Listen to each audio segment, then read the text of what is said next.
Good evening, my name is John Mahan from the Worcester Police Department, obviously, and I'm the coordinator for our stress program. And I'm going to have a slideshow. I'm an old timer, so this is not my cup of tea. I usually use paperwork and then I grind it. That's the end of it. So I'm going to give it a shot anyways. Actually, I'll introduce my family. I'm married for 51 years. I have 2 children. I have 2 grandchildren. And we lived in the city for many, many, many years. And we finally moved out about 10 years ago. So I came on a job in 1977. Don't do the math. Might scare you. But anyways, we started our unit in 1978. Now, Boston was the first one in the country. And then Mass State Police was second, and we were the third to actually start up our own stress program. What had happened was we had a bunch of officials that got together and said, we have to do something because we're losing police officers because of their outside activity as well as what's going on inside. So they got together and they said, let's apply for a grant. So they got a grant of $54,000. And Billy McClune, he was a police officer here. He was the one, I used to call him the nutty professor because he always come up with this stuff. But he was right on target. So they met with Chief Taylor at the time. No, I'm sorry, Chief Hanlon. And Chief Hanlon turned around and said, if you can come up with the money, I'll take a look at the program and see if that will work.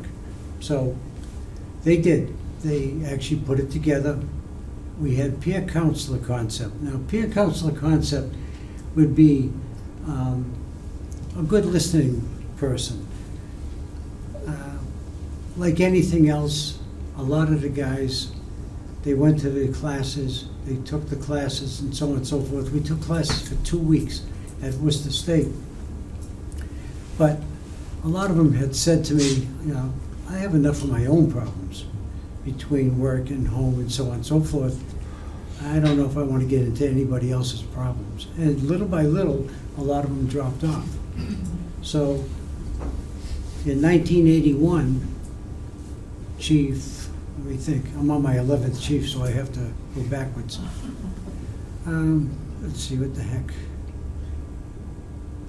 Halstead Taylor brought me into the office and asked me if I would take over the stress program. Well, I have a handicapped daughter. I said, Chief, I said, yeah, I got my own stuff going on, stuff like that. He said, would you do me a favor? I don't want to see it just fall by the wayside. Would you do it part-time? Well, when the chief asks you to do something, you do it.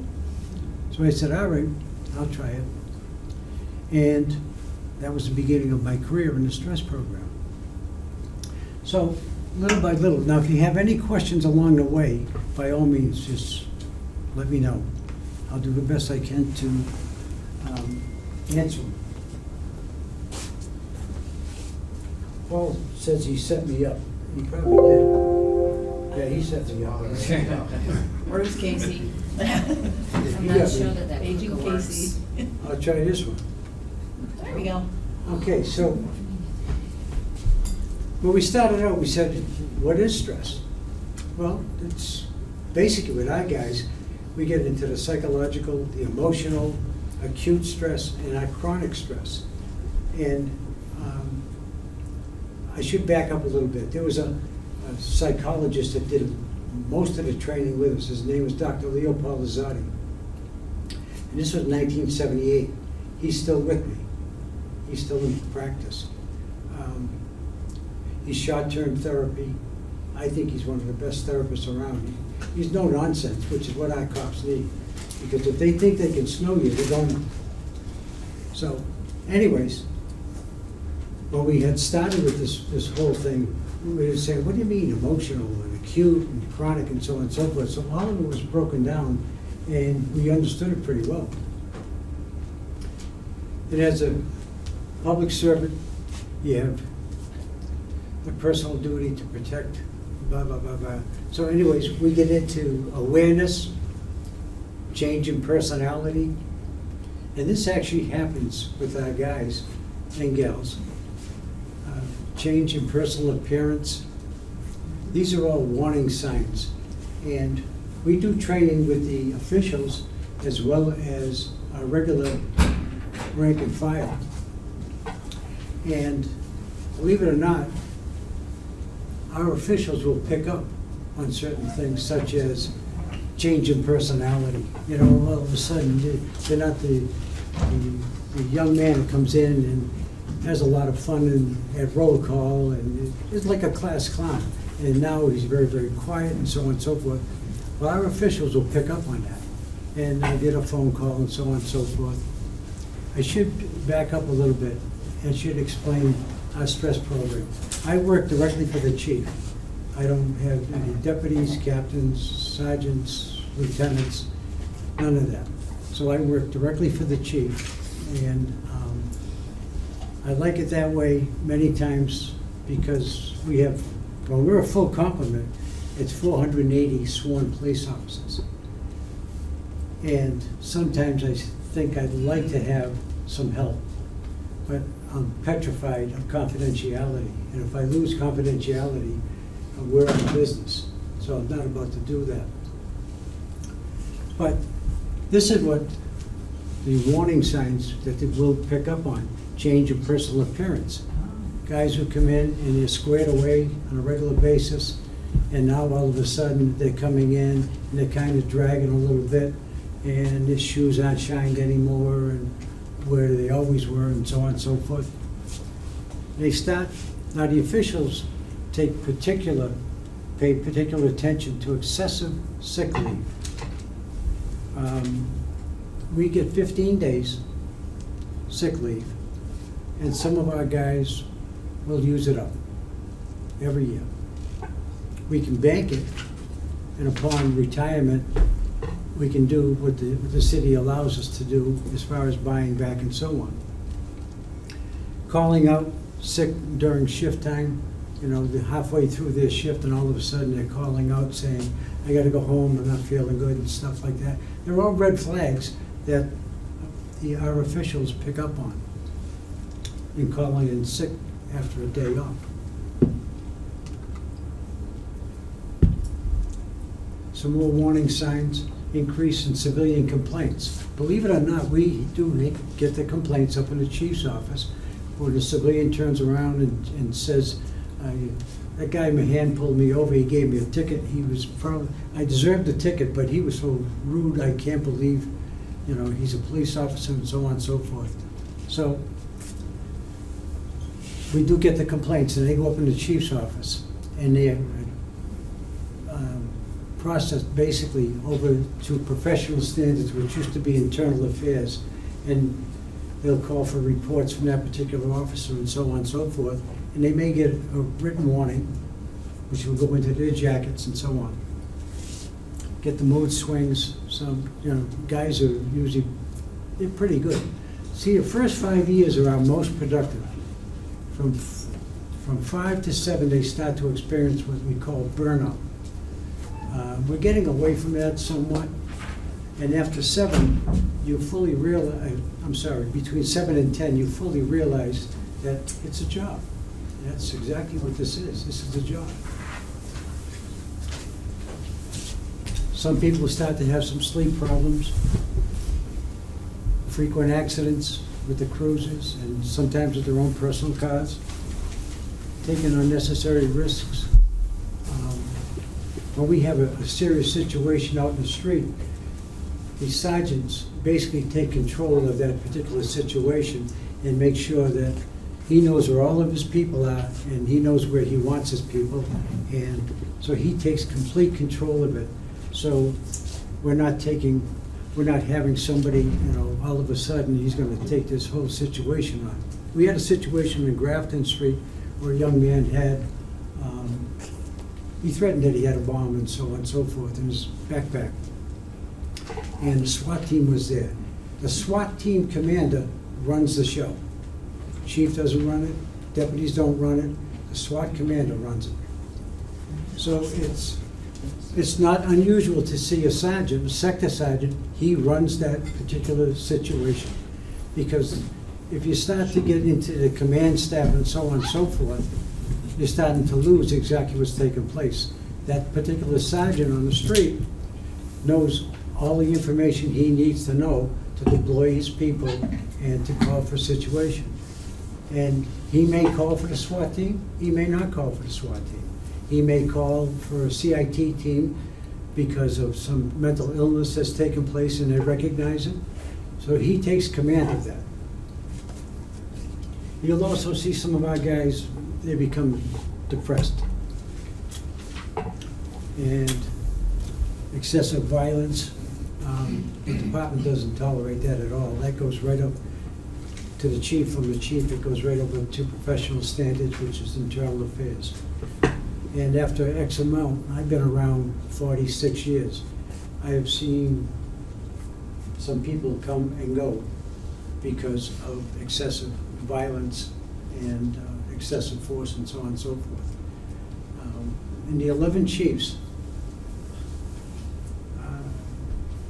I don't know how many people we've actually lost, but we've lost quite a few because of the way they would act or react on the street. Some of our people, they start to have some great difficulty making some decisions on the street. And the sector sergeant knows all their people. So they know, who's on their game and who's not. And it's not unusual for a sector sergeant or a commander or whoever, to take a ride out, talk to him, see what's going on, maybe give me a call. Maybe tell him, you've got 24 hours there to get a hold of a hand and see what's going on. I don't need to know what's going on. I get 30, 40 people that are working for me. But all of a sudden, you're having some difficulty making some decisions. So some of them begin to start to get confused, decreased concentration, memory loss, inability to perform multiple tasks.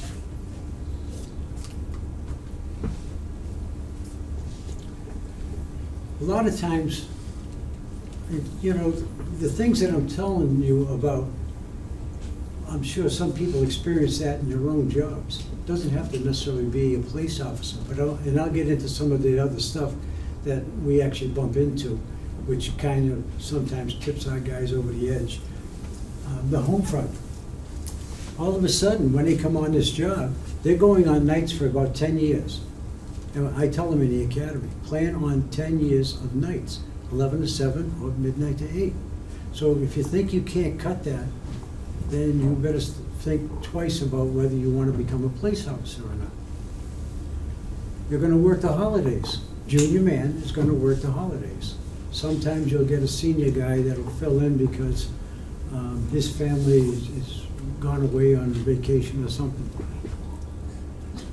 The intimacy stuff is emotional distance, and then we start to get an off-duty personality. Those of you that know police officers, I'm sure you've seen it. You'll see they go from, some of the guys go from just being themselves, and then they come into the department, and because of the nature of the beast, they start to get crusty. I guess that's probably the best word I can use. Mainly because of what we see, and like I said, when I get into that slide, you'll probably understand a little bit better what we see and some of the things that we know. We start banging into the gains. There's nothing more frustrating than, you make some real good arrests, you go into the court system, and the next thing you know, they're walking out the door before you can even finish your reports. We see murders and so on and so forth. Child sex abuse and sexual abuse. Rapists. These are some of the people on the street that we actually encounter. Physical threats. A lot of our guys get physical threats on and off the job. So I go over this with the recruits, and they just, their eyes are about this big when I'm done with them. They then go on to shift work, which a lot of them are not really used to. Again, working holidays, weekends, and nights, isolated from families and old friends. I stress to many of the people, especially in the academy, try to keep your old friends. Very difficult because of the nature of our beast. We're working 4 and 2 schedules, and many of our friends are going out on weekends, whether it's just going out to dinner or going to a movie. So you can't always stay up with the old friends. Many of our guys get bored, burnout, like I had said earlier. The first 5 years are your most productive years. 5 to 7, you start to experience some of the burnouts. 10 years afterwards, you start to realize that it's just a job. And you have to pay attention to that whole thing.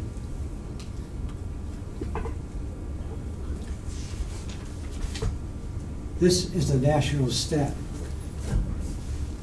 65% of our department is either separated or divorced. We have had some domestic violence within our ranks. We definitely have some issues with parenting because the kids don't get to see dad all the time. Dad's working 11 to 7, he comes home, he jumps in bed, the kids are off to school, or during the summertime, they're off swimming or whatever the case may be. A lot of them blame the administration. They claim that, what do they know? They're upstairs, meeting chiefs, deputy chiefs, and captains. They're not out in the street, dealing with this stuff. The courts, nothing more frustrating than you wind up with a halfway decent case. I had a case one particular night. It was right after the riots in GBV, and we had 2 police officers up at Grateful Valley, and they were talking to the root cause, which were us, and they said, we have a car coming down. He put something in the trunk, I'm not sure, but it looked like a gun. So is anybody up in the main south area? So being young, I said, yeah, I'm up here, Route 12, I'll take care of it. So I pulled the car over, and right in the corner of, what the heck was it?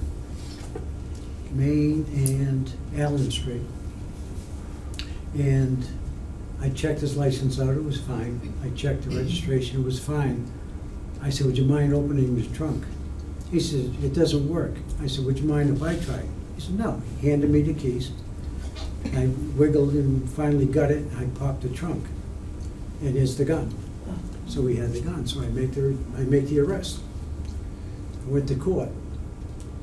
And everything else, the stop sign, everything else, found guilty. Possession of a gun, thrown out. So obviously, the judge seen the frustration on my face. He said, officer, I want to see you in my chambers. Yes, sir. So I go in the chambers. He said, you know why I threw the case out? I said, I've got a pretty good idea. He said, well, what could you have done? I said, I could have confiscated the car and done a search warrant, and it would have been legit. He says, you're right. So the courts weigh very heavily on us. If you have a comma in the wrong place, you're going to have a problem because attorneys will pick up on it and they'll make it happen. The media, they get their so-called sources, and sometimes they have some good information, but by and large, they don't have all of the information that we do. But people watch the news, and that's where the media comes in. And we see death, dying, hangs, shootings. Shootings have picked up quite a bit in the city. So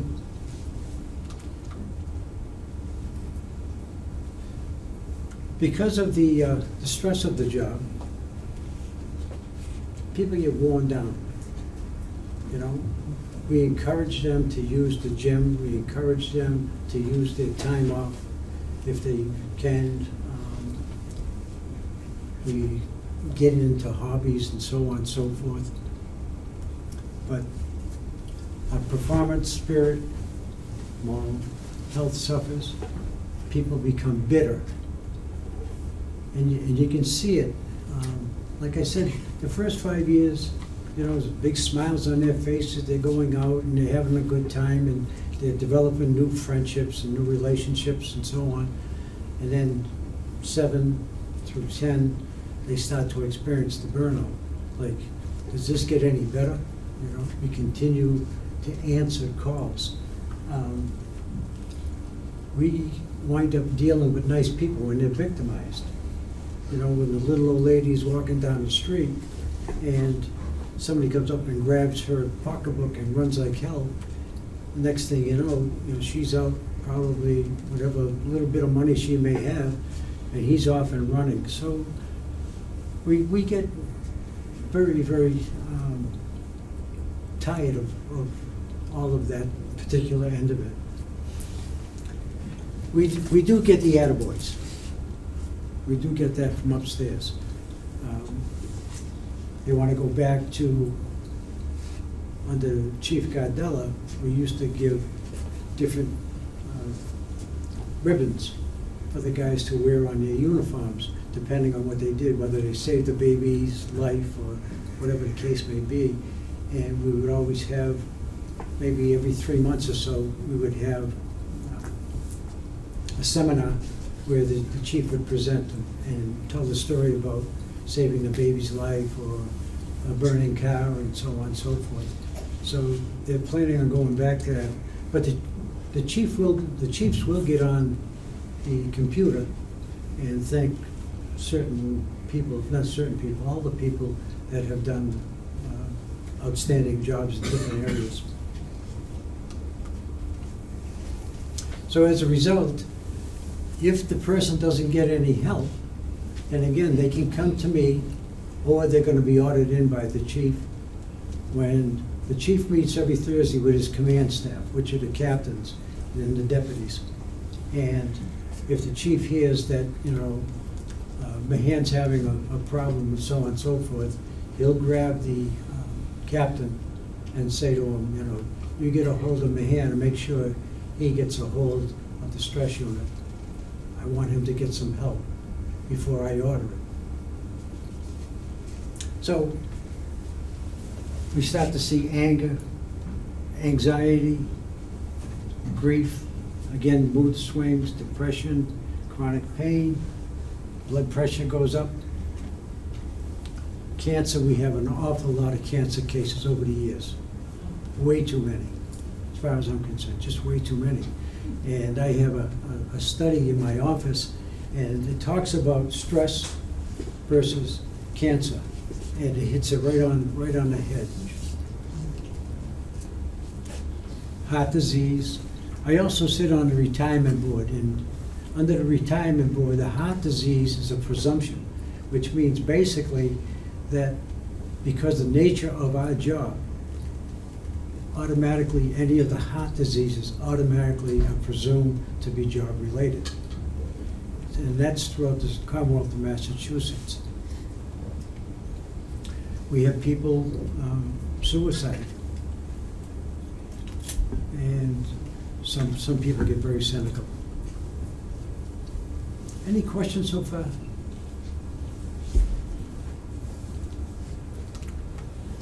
I'm glad Letourneau's not here, he would.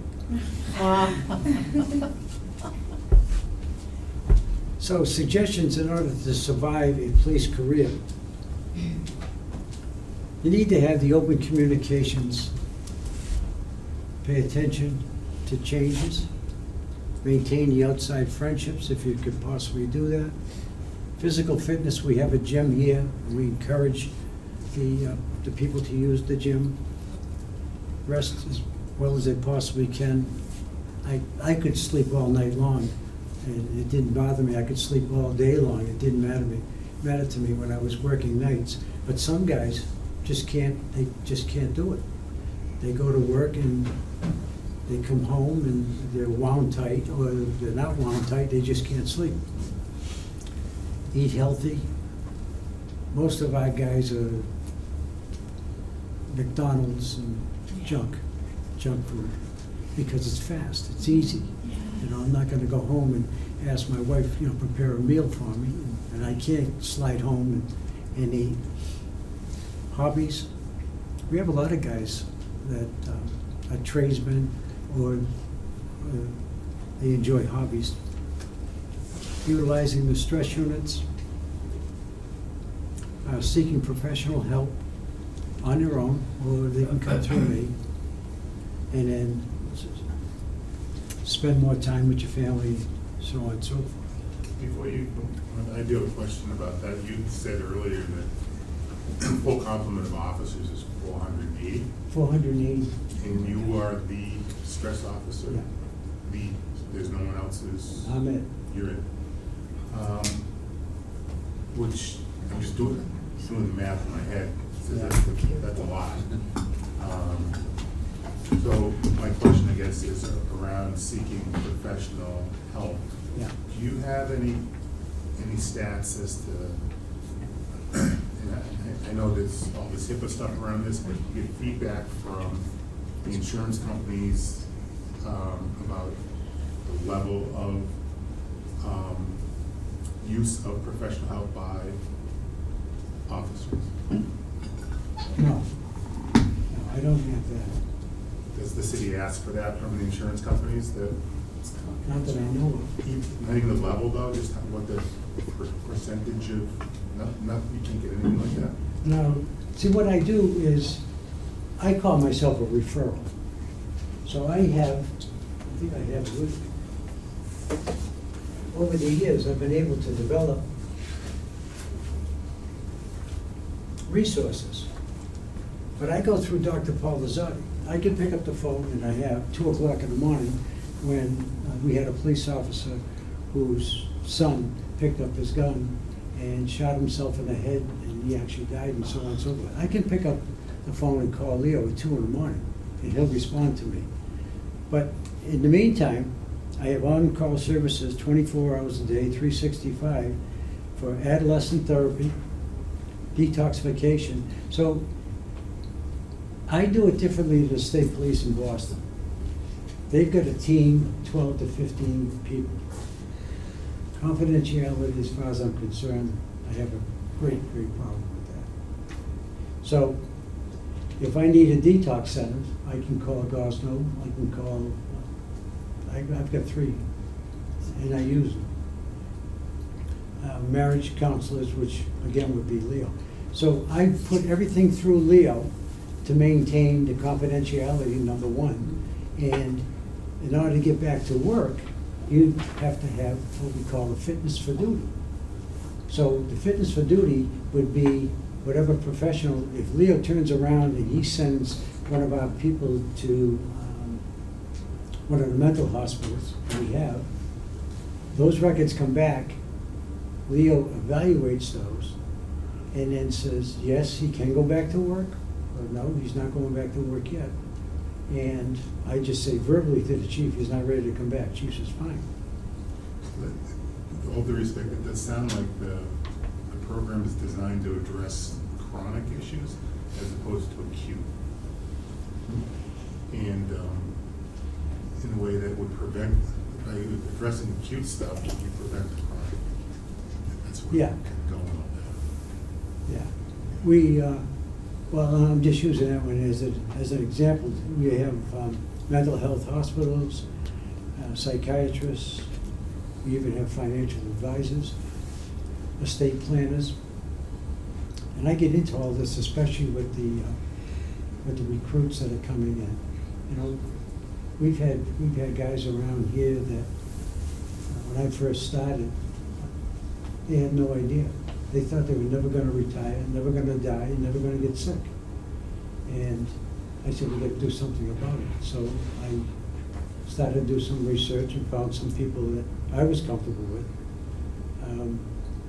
I service Worcester police officers, retirees, the civilians in our department, firefighters from Worcester PD, Worcester Fire, they're retirees, some public school employees, anybody who picks up the phone and calls, I wind up plugging them into some sort of service, if that's what they need or whatever. You're talking over 1,000 people. Oh, yeah. My wife thinks I'm totally insane. So beyond that, so is your day-to-day role essentially prevention and education and trying to like keep people up, and then when they get to a point where they need additional help, that's when you send them over to the, I mean, have you gone back to school? Do you have a doctorate in psychology or anything? Like what's No. your, so you send them over to the pros at that point, but would your day-to-day job be hoping to prevent them from getting to that point? Yes, yeah. Yeah. It works, actually. It's, no 2 days are the same. You know, it's just the way it is. There's always a phone call, and so sometimes I'll call Leo and we'll go out and we'll have lunch and we'll figure out how we're gonna attack this particular situation. What's great about it with the 11 chiefs, none of them have ever challenged me and said, you know, when is he coming back? I'd like to have he or she come back as soon as possible. They don't do that. So they just let me do what I have to do. And now I've had friends over in the state police, I've had friends in the Boston police. They do it entirely different. They do it as sit down, as a peer counsel. I'm not fond of that. I've gone over, I've seen the CISM teams. I'm not too crazy about it. When you're sitting around with 30 people, you know, something's gonna leak out. As far as I'm concerned. Maybe I'm paranoid, I don't know. But, you know, the facilities, I have detox centers, I have Dana-Farber down there. We have doctors that we can reach out to. Gosnell, which is the detox center, Marlborough Hospital, Spectrum House, Treatment Solutions, Washburn. Psychiatrists and psychologists, I get Dr. Sefton, Dr. Dick Kelly, Dr. Leo Palizzati, Teresa Rafferty, she's a licensed social worker, and so on. So there's no way I could do this without having referrals.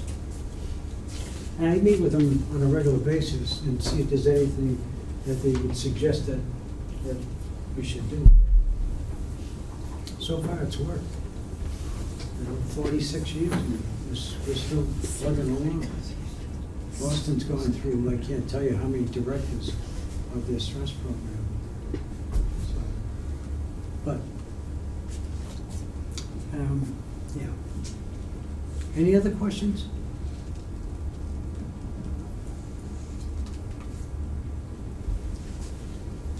So, we talk about the wills. We talk about trusts with the kids, and when I go in-service training basically is, every year we wind up taking everybody. They all go through in-service training. You have to qualify twice a year with their weapons and so on. So I understand you didn't do too well on machine last week, huh? I don't want to talk about it. Yeah, that's a tough one. It's fun. It's fun. It's fine, sorta. Sort of. Yeah. Sorta. So we also have people that actually deal with all of this. That I can pick up the phone and send people over to. Stress units, internal and exterior basis, therapists and professional resources we've already gone over. 11 chiefs. I have not had a problem with 11 chiefs. Not one problem. And when we started out, it was one of those things where, you know, I was kind of leery. I'm saying, you know, how is this gonna work? if we have a situation, you know, the chief needs to know what's going on, and is he gonna go along with it? And the first chief was John Hanlon, and then he retired very, very quickly after we got up and running. And then Halstead Taylor came in, and I used to give him a ride home at night. And we were talking, he would say, you know, everything all right? Yep. So, and that was the extent of the conversations. So, I don't know. I'm 77 years old. This last chief, Chief Saucia, is a great guy. So I walked in when they said, you know, he's probably gonna be the next chief. I said, Chief, do you have a replacement? He looked at me and says, why? I said, what do you mean, why? He said, you're gonna stay with me, aren't you? I said, Chief, I'm 77. He says, yeah. I said, how long are you staying? He said, 3 years. I said, that'll make me 80. He said, yeah. I said, well, who's gonna push my ass around? He said, no, don't worry about that. I said, if I don't worry about it, who's going to? So, you know, I don't know. It's just, the unit has worked out well enough where it's self-sustaining. It goes by itself now. People know I have an open door policy. They know that confidentiality is gonna be maintained for the most part. We have a young department now, so I gotta get back into the swing of doing some of this stuff with, and as reminders and so on and so forth. Because we have such a young department now. But Do you get a lot of pushback? I'm sorry? Do you get a lot of pushback? When we first started, oh yeah, the old timers, oh, the old timers, they don't wanna hear it. You know, it was a very tender subject with a lot of them. But, you know, it's not like we were pushing anything on them, it was available. And if you wanted to utilize the resources, and then once you gain their trust, then it started to open up. Yeah. But yeah, the old timers were tough. You How know, much did that suck it up attitude still exist? you must have what? How much does that suck it up attitude still exist? Yeah, oh yeah, Yeah. especially the old timers. We have an educated population now. The old timers, you gotta remember, I was dealing with the Vietnam crew that came in. You know, a lot of them suffer from PTSD. We can't get that information from the feds. I don't want that information. But if somebody's suffering from PTSD from the military, it would almost be advantageous to us to basically have some of that knowledge. But then again, I understand, maybe not. So, you know, we roll with them. And when I sit down with them, we had a guy in Quezon, when they get hit, he had gotten, I think he took three shots. They were getting ready to tag him.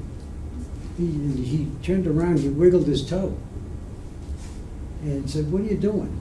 He said, well, we're getting ready to tag you, meaning you're dead, you know. He said, I'm not dead. He said, well, I'm goddamn sick and I want to get picked up and I want some service.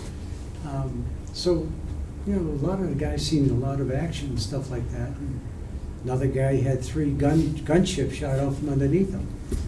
So a lot of his so-called peers didn't even want to work with him or run with him or anything. So that was the crew that were very difficult. You know, I've dealt with it this far and so on and so forth. But our divorce rate was through the roof. Through the roof. Yeah. Other questions? Does it seem like more people are approaching you for just preventative stuff on their own now? Yeah. Than in the past? Yeah. Yeah. And I'm assuming that you're seeing better results as a result of people seeking you out earlier? Oh, yeah. Proactively. Yeah, yeah, it's, like I said, we have an educated population. A lot of these kids coming in have college degrees and so on and so forth. And, you know, the bosses all grew up knowing the stress program, so they'll turn around and say, listen, go get a hold of my hand, you know? I don't want to deal with your problem, I got my own problems. Go deal with them. And, oh yeah, okay, Sarge, they'll come over. Now, when we have a critical incident, Leo and I meet with, I'll say the critical incident, up on Grafton Street. Is it Grafton? Franklin Street. We had a kid that was doing over 100 miles an hour on a motorcycle. And the reason we know that is our traffic reinforcement went up and did the investigation, and the construction crew did it, and they found a camera, and they found that he was doing over 100 miles an hour. He didn't make the curve right by that diner. I can't think of the name of the diner. And where? Kenmore? No. This is on the backside. I think it's Franklin. Yeah, it's Franklin Street. It overlooks the rail yard. Oh. Yeah. Anyways, his body got cut in half. So the guys who were there, you know, you have to do the investigation. These kids just turn around and say, nah, I don't feel like doing it today. So up they go. First the root cause are there. The sector sergeant goes there. They block off the whole, they call it a crime scene. So now you gotta reroute all traffic and so on and so forth, and keep everybody away from it. And once they put the yellow tape up, nobody, not even the chief, can go inside that area. Can't do it. Who goes in there are the investigators, whether it's traffic reinforcement or whatever, or the crime scene unit, you know, for the pictures and so on and so forth. But that's all that goes in there, and they do their thing. So when that's done, I notify all of them that we're gonna have a debriefing on day after tomorrow, and it's mandatory.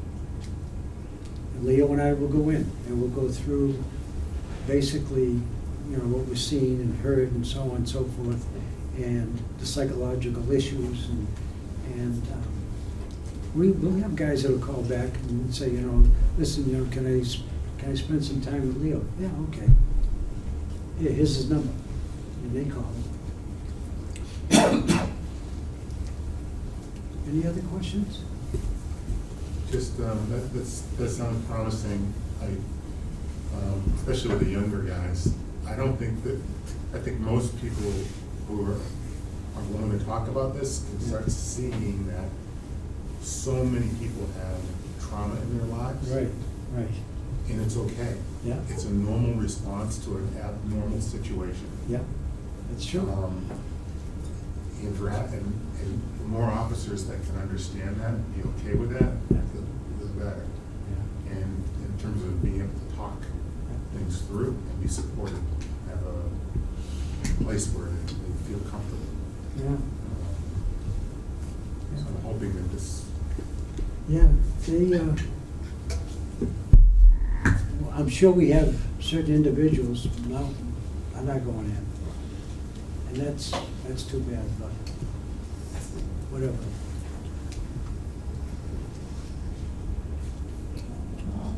Yeah. Yeah, if they want to enjoy a healthy career, you know, all they gotta do is they have to take care of themselves and take care of their families, basically. And that's what I tell them. I said, you need to understand, this is just a job. And I remember one of the calls I went to, it was down in 1010 Main Street, and I remember it like it was yesterday because I was a freshman at St. Peter's at the time, and I was at 1010 Main Street, and a young lady put a cherry bomb in her mouth and lit it and blew the side of her face off. Well, I didn't know it, but my sector sergeant has a very weak stomach.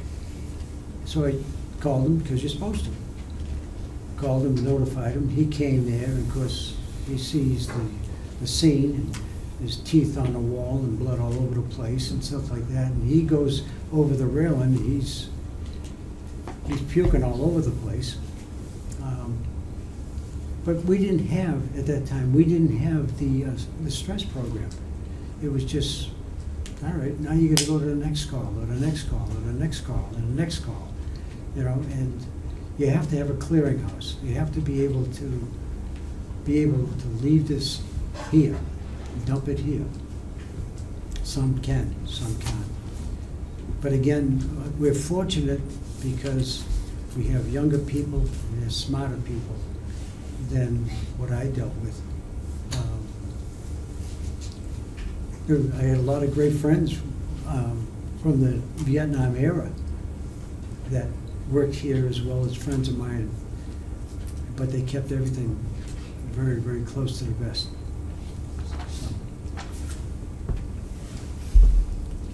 And you got somebody else coming in, don't you? Because it is what it is. And it is. Yes. So, the first day we were here, we talked to people with the Bureau of Professional Standards. The captain?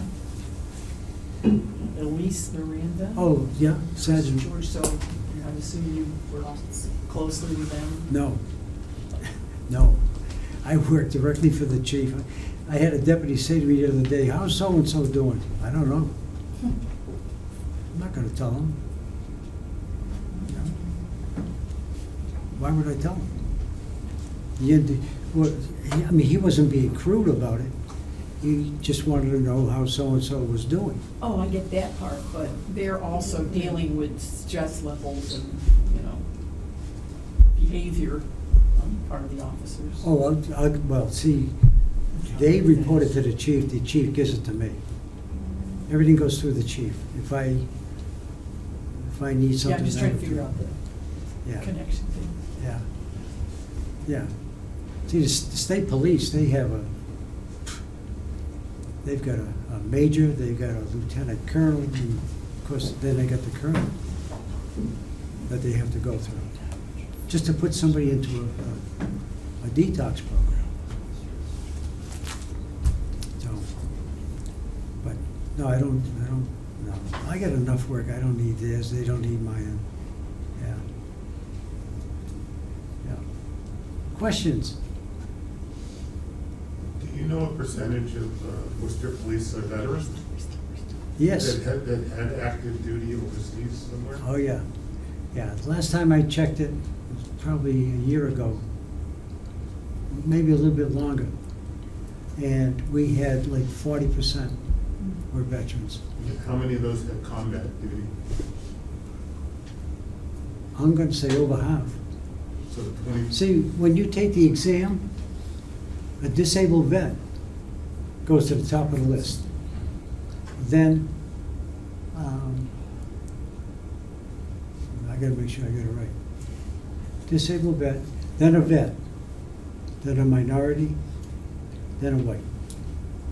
That's the hiring that we go through. Yeah. It's worked out well. Really worked out well. A lot of people said, if he's disabled from the military, how can he be a policeman? Well, they don't even know what the disability is. I don't know what the disability is. Why would we at least compensate him and let him come on a job? Let him see what he wants to do. So, we've gotten all over that. It's funny, you haven't been around as long as I have, you get all kinds of questions that are thrown to you in regards to why do we do this and why do we do that and so on and so forth. Well, I'm a firm believer, let's try it. What do we got to lose? We really don't have anything to lose. Let's try it. Yes, sir. You've talked to a lot of people. Yeah. Is there one or two things that keep coming up over and over and over? You had a list, you had media, you had, what are the top things that you're dealing with? Well, I would say years ago was alcohol. Years ago was alcohol. But now that marijuana is legal, and gummies and so on and so forth, we don't really seem to have the alcohol issue. But believe me, some of our guys will self-medicate with alcohol. I would say the majority of them, of the issues today would be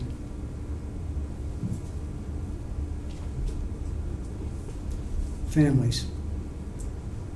Families. Our families get torn apart. They get left behind. You know, the guys and gals come on the job, and the next thing you know, they got this little clique going, which is fine, and the families actually get left behind. You know, we need to spend more time with our kids, interacting with our kids. Like you've seen this stat up there, 65%. That's a national stat. 65% separated or divorced. Yeah. Yeah. So I would put that number one. It's sad. It's sad. Yeah. I just have a great wife that puts up with my nonsense. And it helps. I said, I gotta go do a program tonight. She said, oh, you want dinner? She didn't care. So,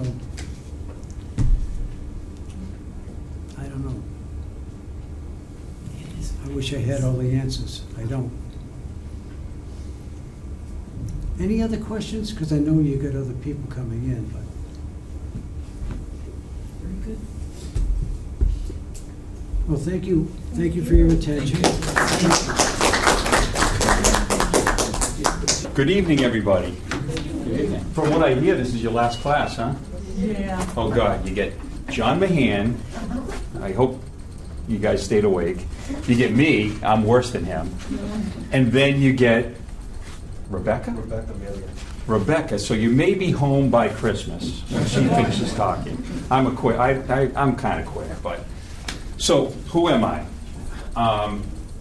My name is Joe Ash. I'm a lieutenant here. I've been here 28 years, 30 years total. I started somewhere else, and then I came here.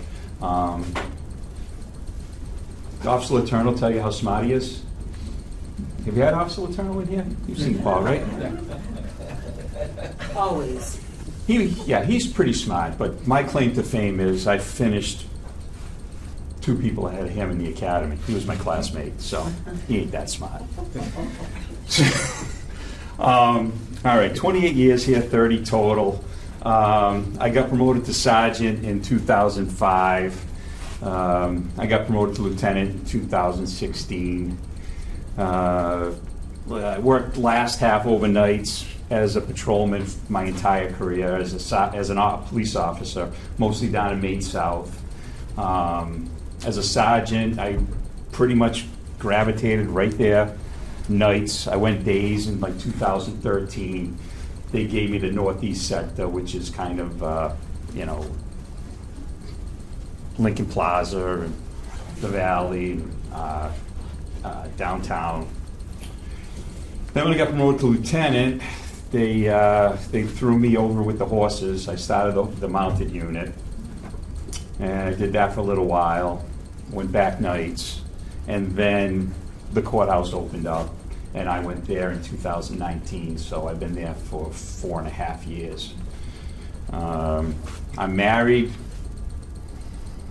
I got 4 kids.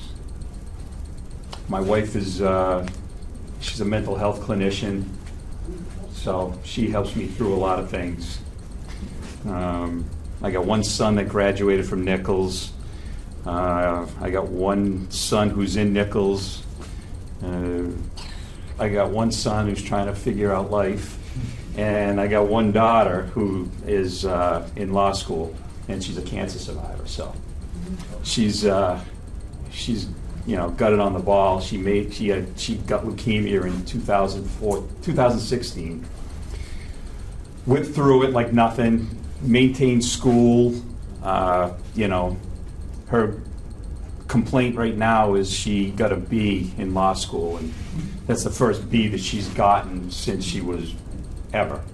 So she's all upset, so that's it. And then a little, my career, I mean, I've seen a lot. I've answered, don't listen to this, Casey. I've responded to or answered over 16,000 calls in my career. So I've seen quite a bit of things that go on. But now, I work there. Not a bad job, what do I got, blah, blah, blah. That's I already told you that stuff. And this is what I have working for me now. I have a police sergeant who does all of the work. He's great.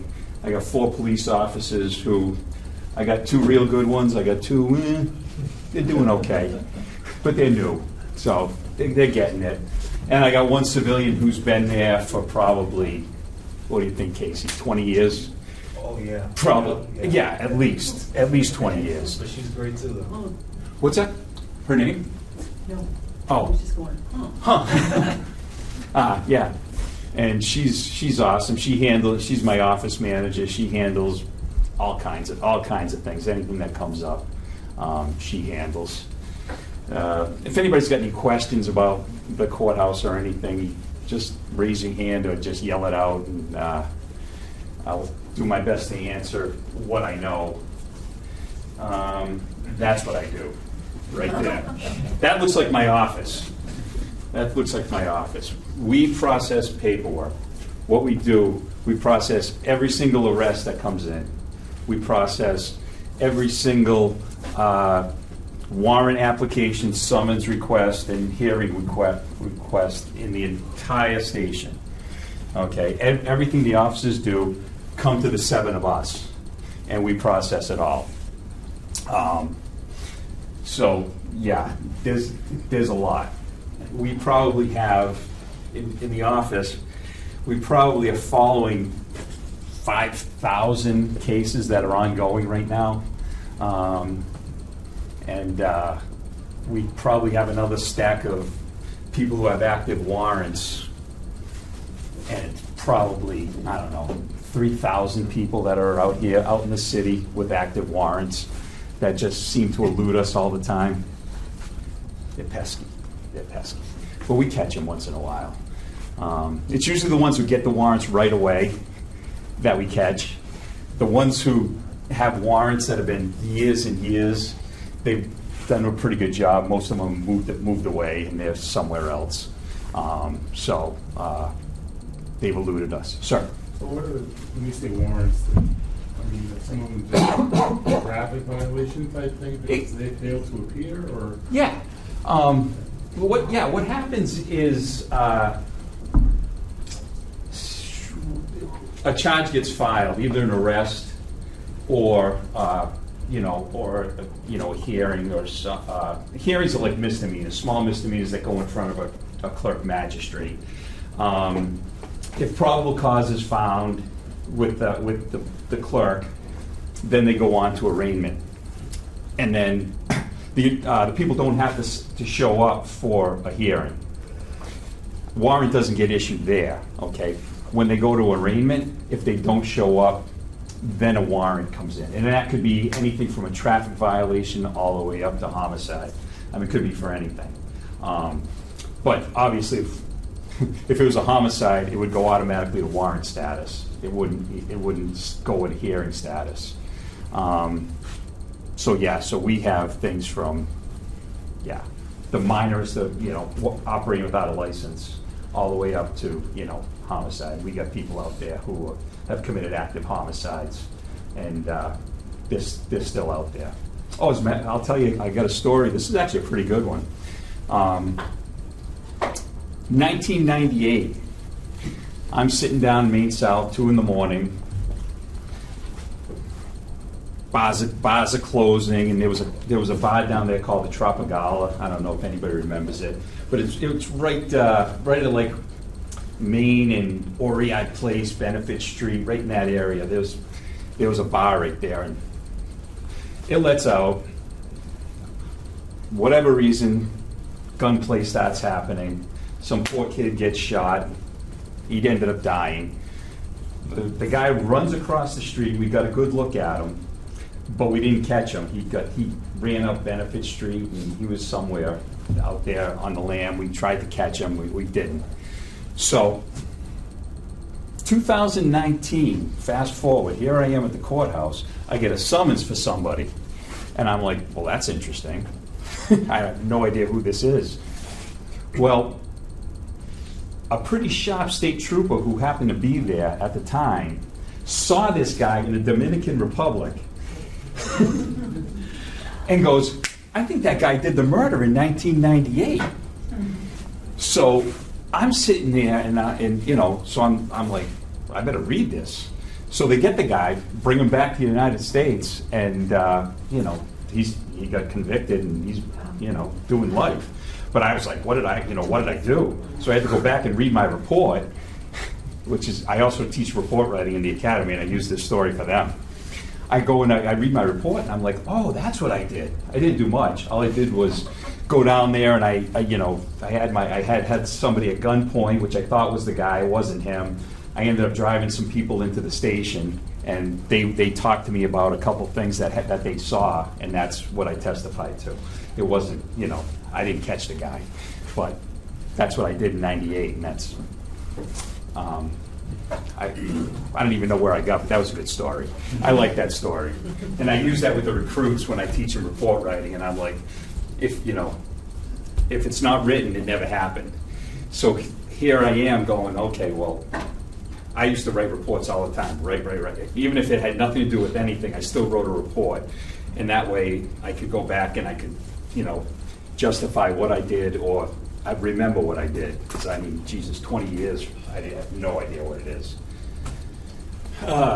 Yeah, there we go. Oh yeah, that's the other thing we do. We handle all the hearings. So any traffic violations where they appeal the you know, speeding or whatever, you know, running a red light, we handle those. You know, the traffic offender comes in. Now it's via Zoom. It used to be in person, and then you know, we kind of tell the details of what happened. The traffic violator tells his story, and then the clerk magistrate makes the decision whether, you know, they were responsible or not responsible, and they have the option again to go in front of a judge, and then the officer who actually made the stop has to come in and testify. So that's that. Yeah, we handle it. We handle every court case right to completion.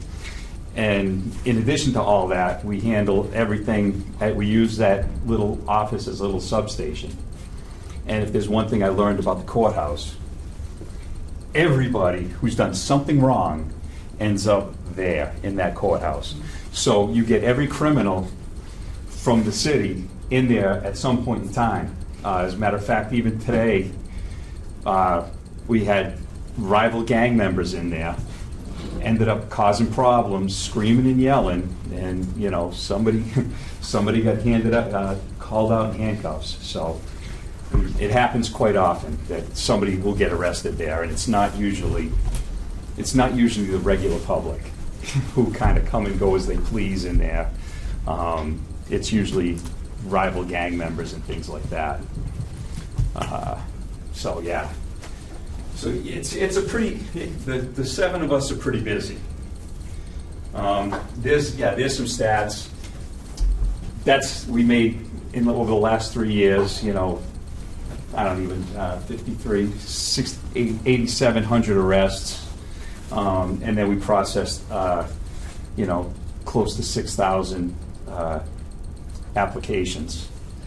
Some of the warrants that you see over here, that's not in addition to that. Some of the warrants that go, you know, get arrested. So, but yeah, it's pretty busy. And then prior to that, in 2020, during COVID, it dropped quite a bit.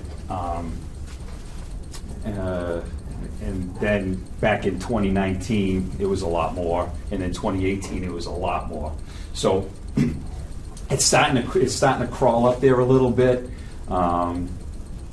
but it's not as bad as it had been 10 years ago, which is good. What were the numbers like 10 years ago? 10 years ago, I would say, man, in 2017, we were probably up around 7,000 arrests.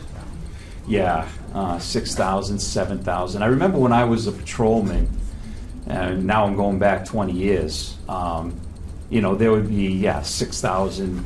It was held in a book. So when somebody got arrested, they would put it in this ledger, and you would see who got arrested and the charges. And yeah, I remember back 5,000, 6,000 arrests was pretty common back in '04. What do you attribute the reduction to? I don't know. It's a lot safer. Cameras are watching everything. So a lot of people, they realize that, that the cameras are watching them. It's not like before where they could just commit the crimes and try and get away with it. And if we were lucky, we'd catch them. The bars aren't as raucous. They're in smaller areas. The kids now are afraid to get arrested, which is amazing.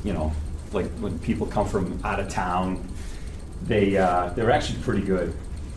They don't come into the city, cause problems. It's actually, it's gotten better. But the big jump, a lot of stuff is body cameras.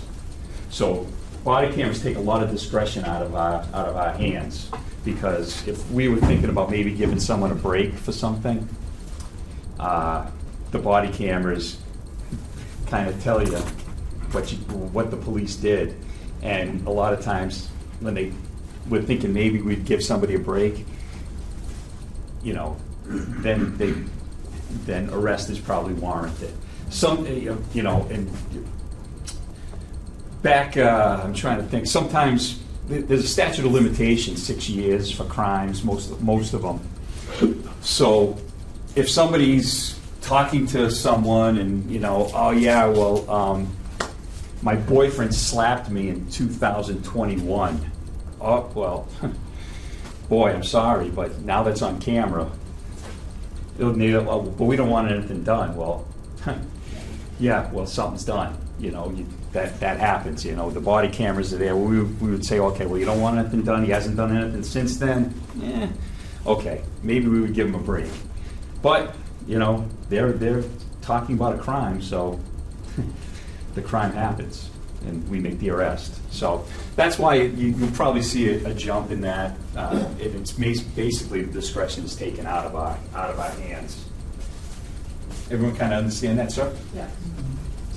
You talk about people moving away, occasionally you'll get one. What happens to the warrants? Is there a national database if they get pulled? Well, yeah, it's in NCIC, National Crime Information Center. So the warrants are always there. It depends on the severity of the crime if we'll get them, okay? And then it's called a fugitive from justice. It depends on the severity of the crime if we go get them or where. Sometimes they have like contiguous states. So like if somebody gets arrested in New York, we'll go get them in New York. If sometimes it's, wherever, if it's bad enough, like obviously Dominican Republic, we went down and grabbed him. But if they get pulled over for, say, speeding, traffic, whatever traffic events, and they typically are popping in, information, is that gonna pop up? Yeah. California or? Yep, it will, and, then they'll call us, and we say, okay, well, yes or no. I mean, obviously, if it's a traffic violation warrant, we're not gonna go get them. If it's serious, we'll go get them. I mean, we've gone out of the country to get people. But yeah, it happens probably, I don't know, once a month. We get a hit from somebody we arrested, and that's a fugitive that they'll come get. So we'll, you know, and it's a separate charge. So we charge them with fugitive from justice. And that holds them until the other state, you know, state police or, you know, city police come and get them. Yeah, so it's, yeah, the So even though. the warrants pop in, they're always there. Yeah, so even though they slipped away, they're always looking over the shoulder. Of course, of course. Yeah, my brother-in-law's kid stayed at my house one day. He had 3 active warrants, and we didn't know it. So I'm like, so he goes out, and of course he gets, you know, because he was kind of a shit. Excuse me. So he gets pulled over, and like, I don't know, you know, so he lived at the Cape in Orleans, so he got pulled over leaving my house going to the Cape, and then bang, he pops in with 3 warrants. So he spent, you know, some time in the can, and I'm like, can you imagine this kid was sitting in my house, and I wouldn't think anything of it. I'm like, I've known him. I'm like, and there he is, sitting there with 3 warrants, and I had no idea. But yeah, so What's a bench warrant? a bench warrant. Good question. If it happens to us, which is good. If someone doesn't show up to testify in court, and they're vital to, you know, the case, the judge will issue a bench warrant, which means the police go to your house, put you in custody, and bring you to court to testify on that case. Most of the time we'll go and they'll be just like, you know, you gotta go testify, and they go, no problem, we'll follow you. You know, we won't put them in handcuffs, but, you know, it happens to us every once in a while. The judge will put out a bench warrant for a police officer who just isn't coming to court to testify. And, you know, they'll have to, you know, you either get here or we're gonna put you in custody and bring you. It hasn't happened since I've been there in 5 years, which is nice, but it came very, very close. I actually called this officer's lieutenant, and I'm like, listen, this is really her last chance. She's going to jail, and she's going until she testifies. And miraculously, this officer, she's been at every court case since, which is nice. So yeah, that's a bench warrant. It really has nothing to do with the police. It's more the courts that handle that, but the police will enforce it. What else do I have here? Yeah. This is what happens. This is how it makes it. The officer types the reports. You know, it's a masterpiece, James Patterson. You know, the sergeant looks at it. Wow, that's awesome. Great report. You know, Judy Pacala. And so then it comes to the courthouse, and we look at it, and we're like, this is awful. Or, nice job. Sometimes we say nice job. But we go through every report and every statement of facts. It is a basic understanding of the case, okay? The police report has the meat and potatoes, names, addresses, phone numbers, you know, anything we'll need to you know, get the case to its completion. The statement of facts, we have a duty to protect suspects, witnesses, victims. The statement of facts literally has the guy that gets arrested, where it happened, and if it happened at a private residence, we just put address in the city of Worcester, and we just put what the person did and how we knew he did it. So that's all. That's what the statement of facts does. The clerks only get the statement of facts, which, you know, it's a good thing because it only gives them an idea of who the guy is or girl is and what they did and how we know that they did it. So it literally protects everybody. It even protects the suspect because we don't put dates of birth, we don't put their home address, their license number. We don't put anything in the statement of facts that could, somebody, steal their information. Because that's a public document, the statement of facts is a public document.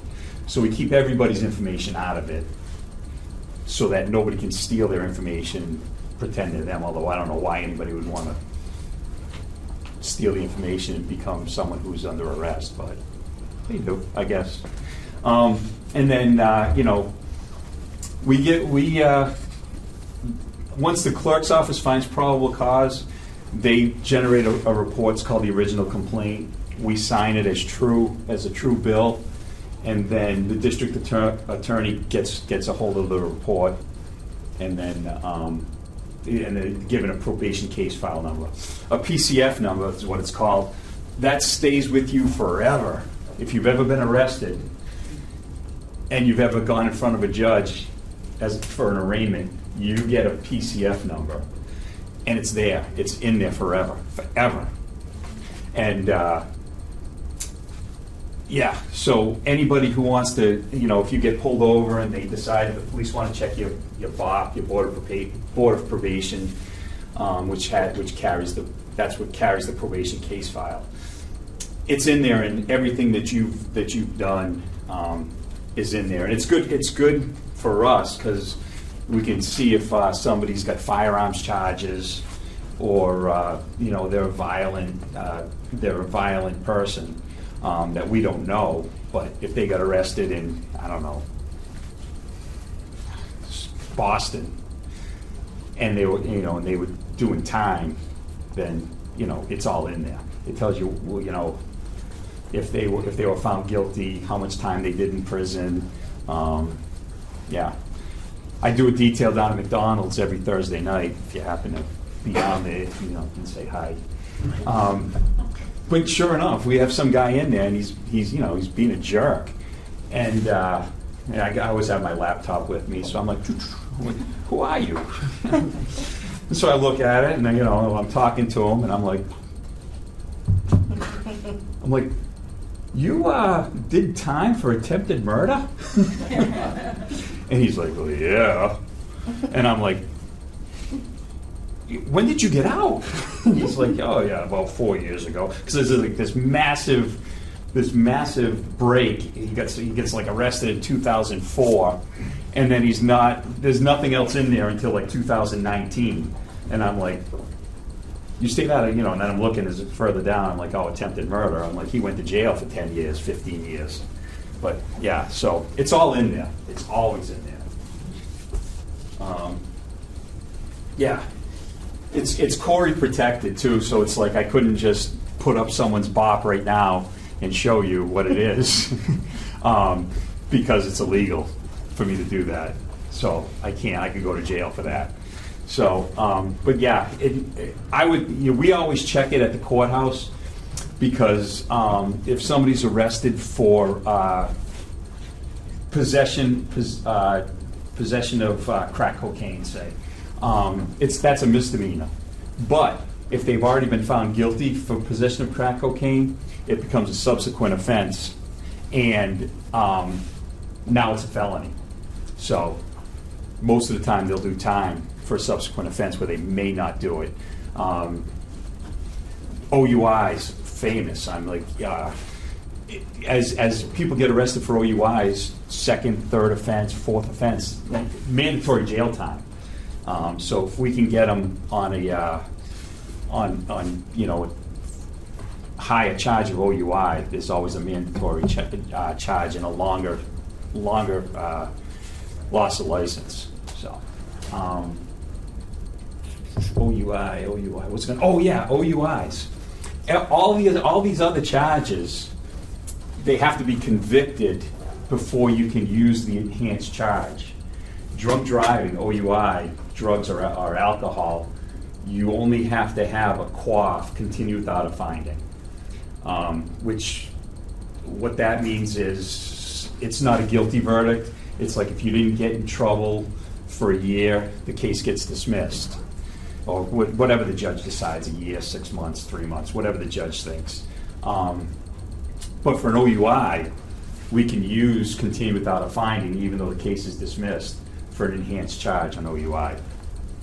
So that's the drunk driving thing.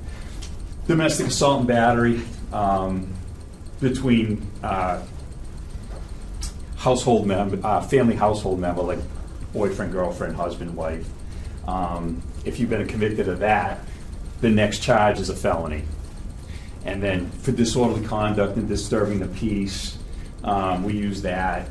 It doesn't go from a misdemeanor to a felony. It's always the same as a misdemeanor. But if the guy's getting arrested or girl gets arrested over and over again for disorderly conduct, the judge could throw him in jail for 10 days. The subsequent offense carries a 30-day max for disorderly conduct.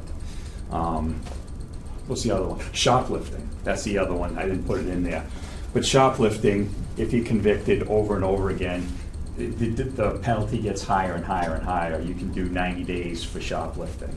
I don't see it. I never see it.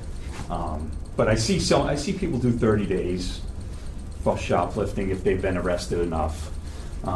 So I mean, but getting them to get a conviction is hard. Judge, the defense attorneys do a good job. They do. They get them off a lot, but we catch them a lot. And then one of the big things we do, firearms. I write a report, or I have one of my guys write a report every week to my deputy chief, who hands it out to all the officers. And basically, it's all the cases that dealt with firearms for the week. And it goes out every week to the officers, and it's good for them because they'll know if the people that get arrested for firearms are out on the street, if they're still in jail, if they're on GPS monitoring, if they're out on bail. And I think I have a report here. That was just, it's hard to read, but this is just the 22nd to the 26th. There's probably 25 cases there. And that's it. And that's every single week. We have 25 firearm cases that we deal with. Some of over and over again, because if they're in Superior Court, if they're handled by Superior Court, every month they're in court for a status review. So we follow them every single week. But that's a normal week for us, where we write reports. And it kind of says, I'm trying to see what they say, it's hard to read. But over here in the last thing, it tells what the status is, if they got dismissed, or if they're on bail, or if they're being held. I think that says held in lieu of bail right here. So, yeah. And yeah, it didn't come out very well at all. But yeah, I write that report every single week to my boss, and then he sends it out to the police officers. So these are what kind of offenses? These are all firearms, guns. But what, illegal possession? It could be from it could be from possession of a firearm all the way up to murder with a firearm. Any crime involving a firearm, I have, my office puts sticky notes and yellow highlighters, and we pull it out, and I have one of my guys write this report to me every single week. So yeah, so it could be anything. Do you have a counterpart in the other courthouses like East Brookfield or Douglas or Clinton? Well, no.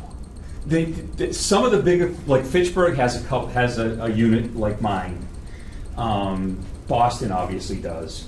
I'm sure Springfield does. But like all the smaller courts they have court officers. Like Auburn sends in the guy who just comes in with their paperwork every day. Milbury comes in with their stuff. So all we have is like state police, Holden Barracks, Auburn, Millbury, and Worcester. But we generate literally 95%, yeah, probably even more than that, 95% of all the work that the Worcester District Court does. So I need a group of people to handle all that work, where they don't. They have 3 or 4 arrests over a weekend. We'll have 30. Millbury will have 2. State police will have 2, 3. But yeah, and we'll have 30. It just sort of occurred to me that some people are coming in with paperwork. Can't do this electronically, Well, yeah, this is all electronic. but they're coming. But it's all paper. It's all paper driven. You wouldn't believe the vault of paperwork at that courthouse for just cases. It's as big as this room, and it's all paper. And that's the funny thing about it is we electronically file everything. But they have to bring it in paper form to be electronically. Yes, yes. And when they hand me, I mean, I have to physically sign, or my sergeant has to physically sign every single complaint.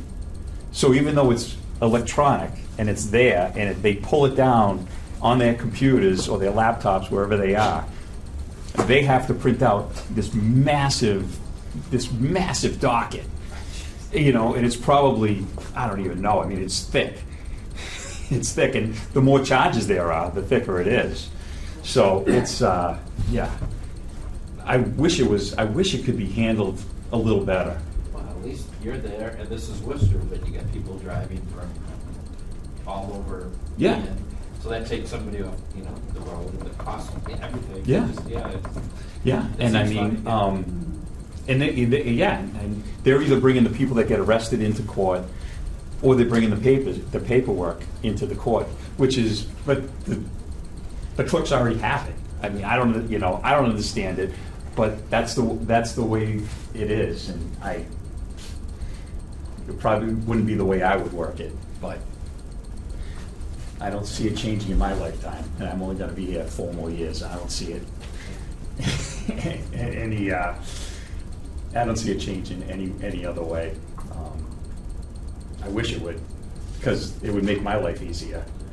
But then again, it gives me a chance to physically amend things if I see a deficient, if they don't have, if the officer misses, a charge, or if they miss probable cause.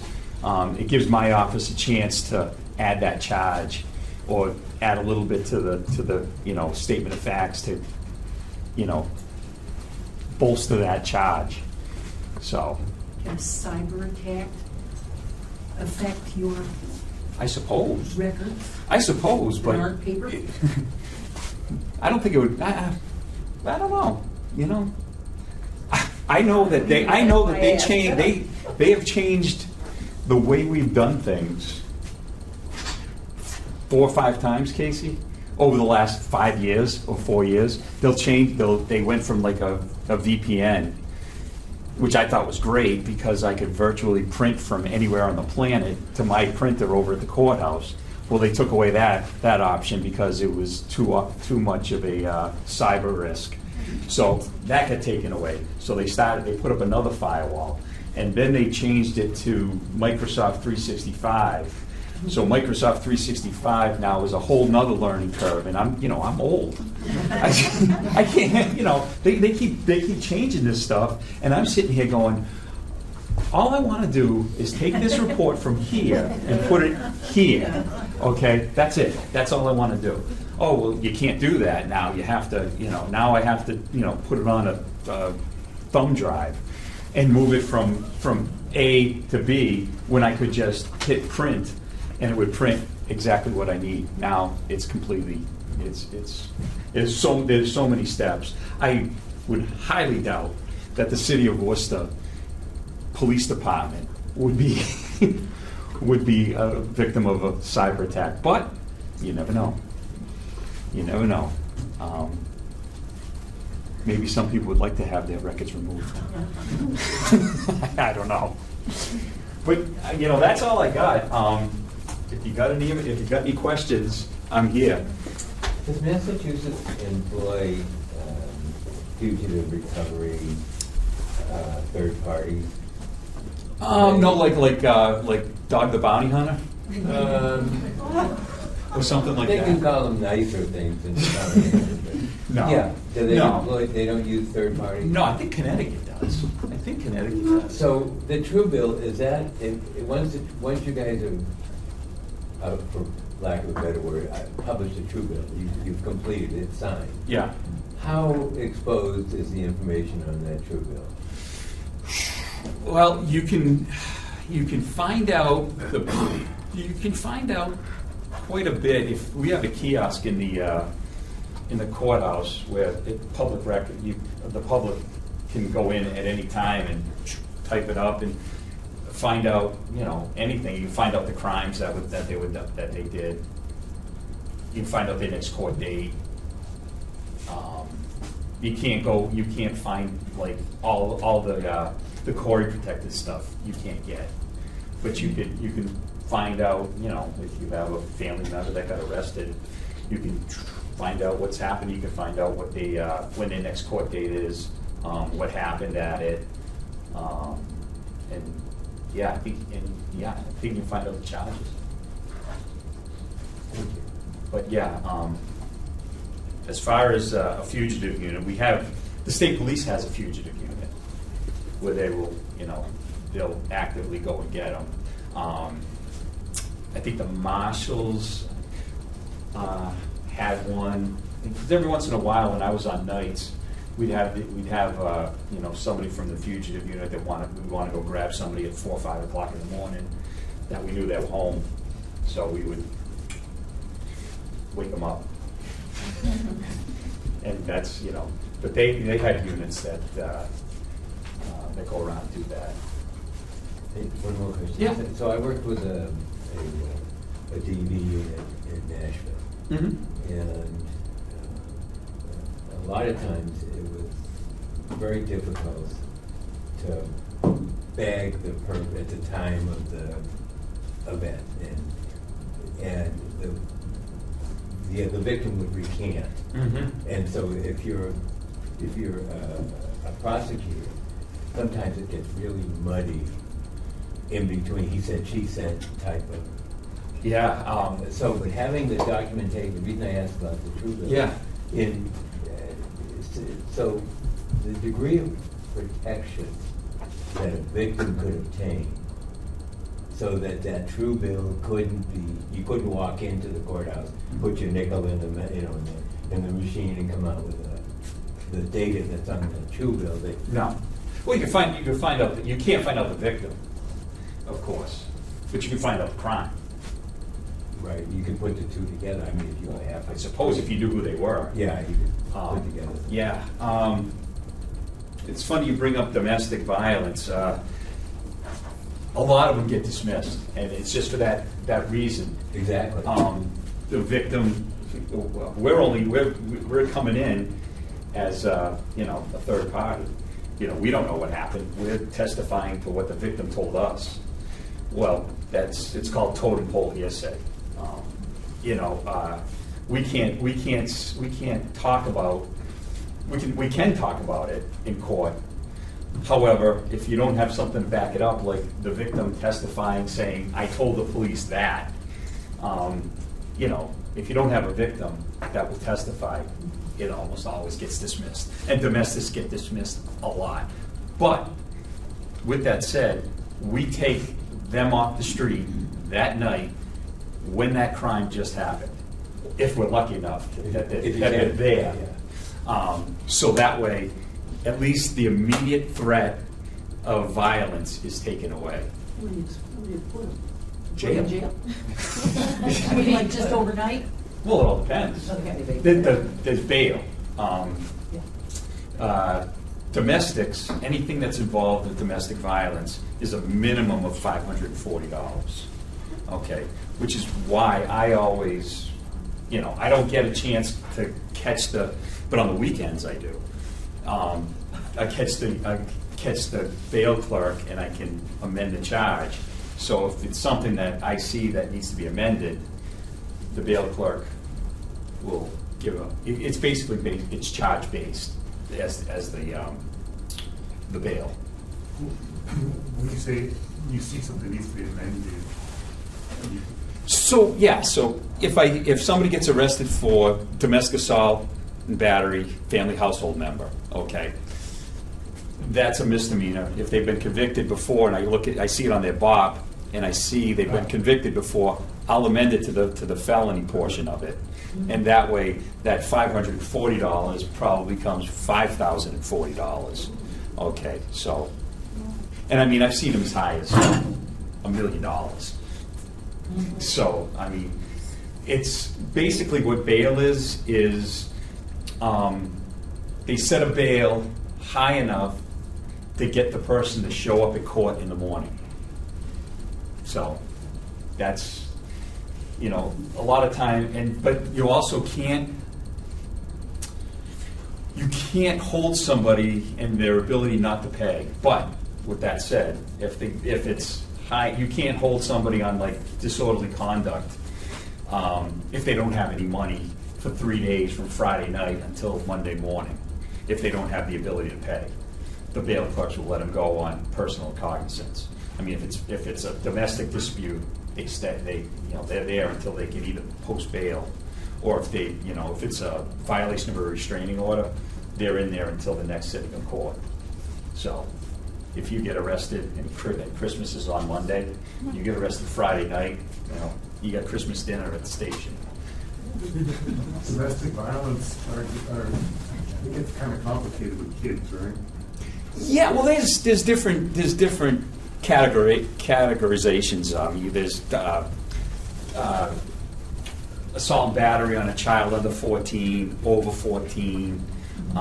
There's rape of child with violence. There's all different categorizations, and that's kind of the part of the job that I like is finding the dot where the line is and getting the right charge for the right crime, and that's my favorite part of it all.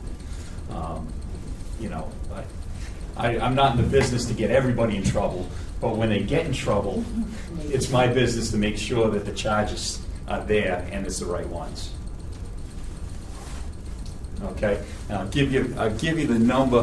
My email is here. That's my email address. That's the phone number to my office. If anybody has any issues with anything, court related, and you want to just shoot me an email or give my office a call, my name is Lieutenant Ash. That number, you asked to speak to Lieutenant Ash, and if I'm not on vacation, I'll answer it. Okay? Anything else? Outstanding. Thank you very much, everybody. I hope I was better than Mahan. Good evening. So again, my name is Officer Rebecca Melia. You can just call me Officer Rebecca. That's usually what I go by. I'm the Community Liaison Officer for the department. So I was asked to come in and talk to you guys tonight, kind of about my position and what are some of the community things that we've done this past year in the police department. So back up a little bit about me. I did work operations for 5 years, patrol. I'm not sure how they explained it to you guys, but I did that for 5 years. I've been doing this position for about a year and a half. I've lived in Worcester my whole life. I've always been really active in the community and community groups and outreach groups. So being a police officer was a no-brainer for me. It worked hand in hand. And then giving this position, I'm going to tell you right now, for me it's the coolest position in the department. I absolutely love my job. My primary job is to be the liaison for all the community groups in the police department. So if somebody is having an event and they want police officers there, they'll reach out to me and we'll get police officers there in uniform, we'll bring some of our gear, we'll bring police cars, and whatever else we need for the kids in the community to see. This past year, we did have the first annual Special Olympics Polar Plunge at Polar Park. So a lot of the things the Worcester Police Department will either plan or we plan with other departments or other agencies. So it's been a really cool opportunity. I've literally worked with the community liaison officer probably from 30 different departments all around Central Mass. So that's been really cool. We also did all of the trunk or treats. So a bunch of the churches and the community groups We hosted a trunk or treat at Vernon Hill, but in addition to that, we probably did 20 of them through the police department. We did our National Night Out. We finally brought it back, and we haven't had it since before COVID. This was actually one of the biggest national nights out that was around. We had over 100 community outreach groups at our event. So they offered information, they had free events for the kids, we had free food.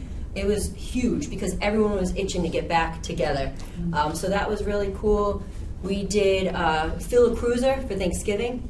In one day, we raised over 2,000 pounds of food. We donated 1,000 to Veterans Inc. and 1,000 to Wyoming Sherry House. And then we actually got to help distribute the food at Veterans Inc. for their holiday harvest. So kind of have it go full circle.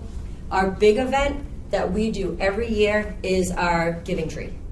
So we get Christmas lists from kids in the city. This year we did gifts for 750 kids. Every kid gets a reusable Marshall's bag.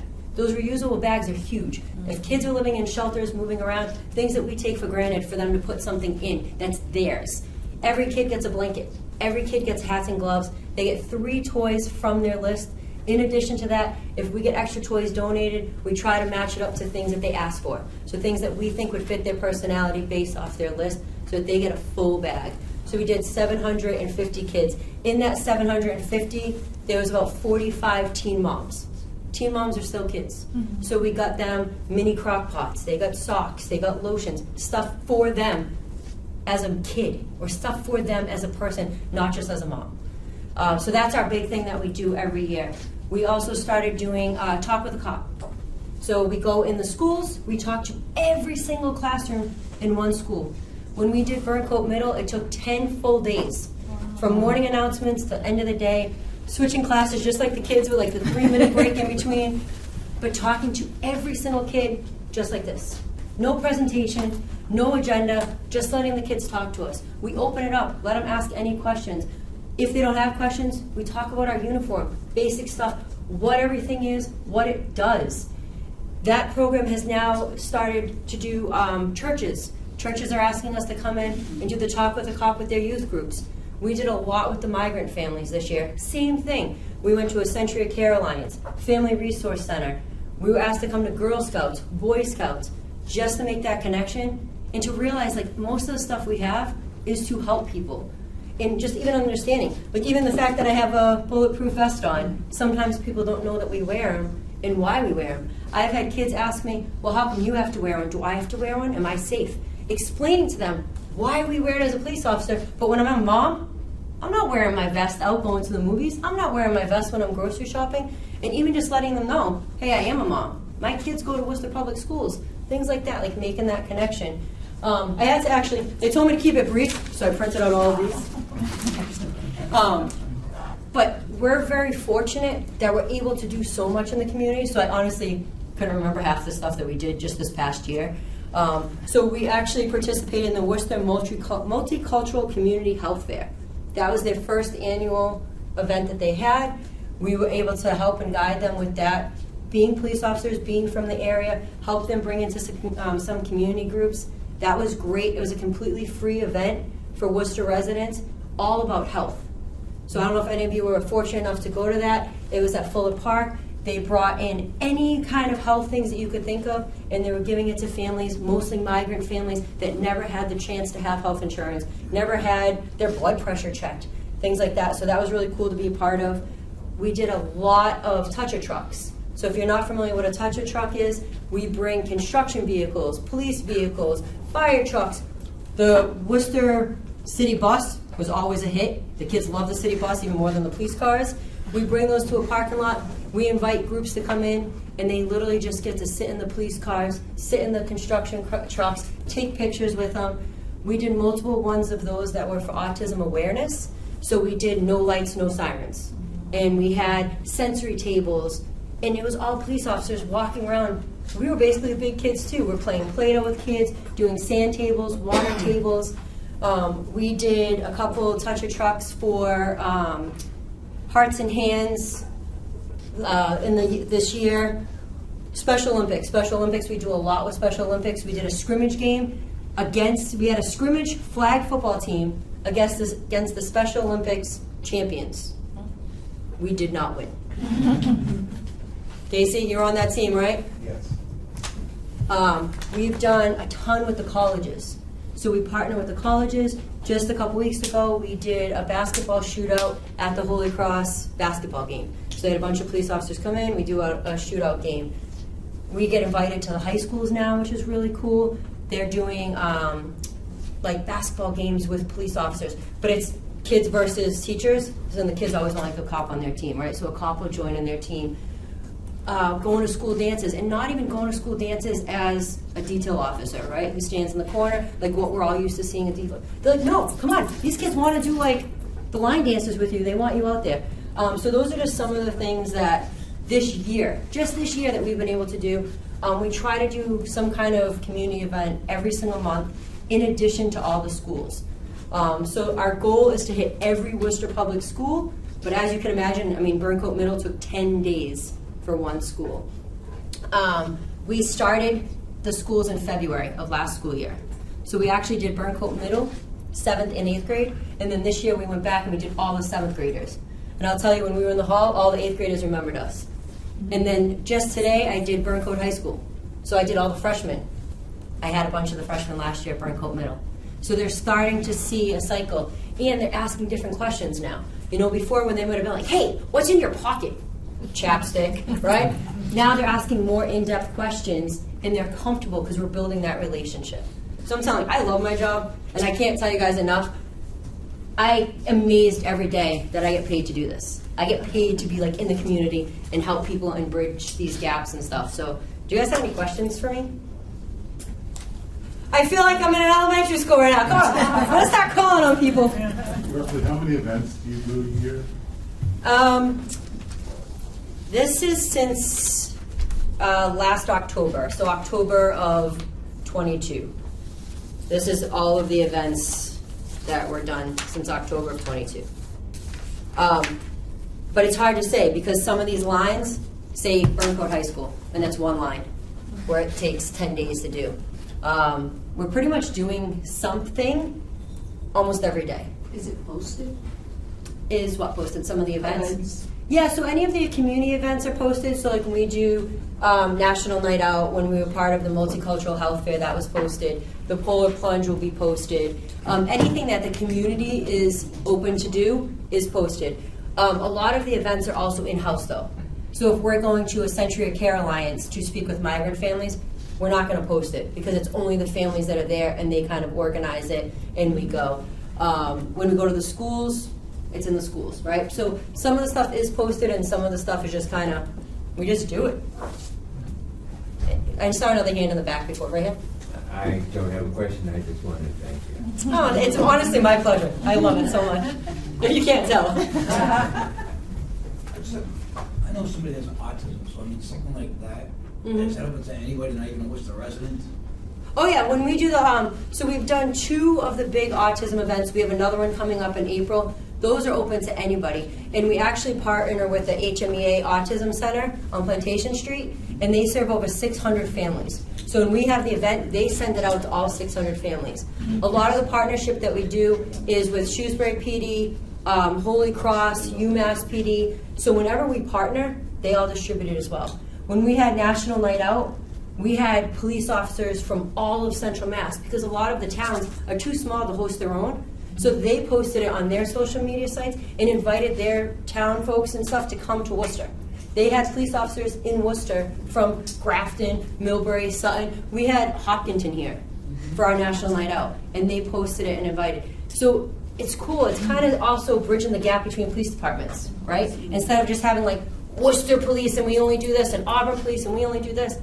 This year, we've really, really worked to partner on a lot of events with multiple departments because we have a lot of autism schools in Worcester, right, that are specialized in autism, but they're Central Mass schools. So we have kids that come from outside of Worcester. So if they're coming to those events, I want them to see police officers from their town because like, oh, I don't live in Worcester, but I go to school in Worcester. So we have that opportunity, which has been really cool and really awesome. So even if you guys decide to become police officers, don't decide to become police officers, there's many ways that you can partner with us. I'm sure they can give you guys my email. If there's a group that you work with and you're like, hey, I want you guys to work with this group, Like literally, I could probably stand up here for like an hour and tell you guys all of the groups, which is awesome, right? And I don't mean to sound like I'm bragging on it, but like I've been able to connect people with groups too. So other groups that are like, hey, we're doing this, but we want this kind of event here. Hey, partner up, table at this event, table at this event. I've started tabling at a lot more events, so basically just setting up. I go set up events. I have some of my stuff for kids to try on and talk to people to be able to meet more people and network.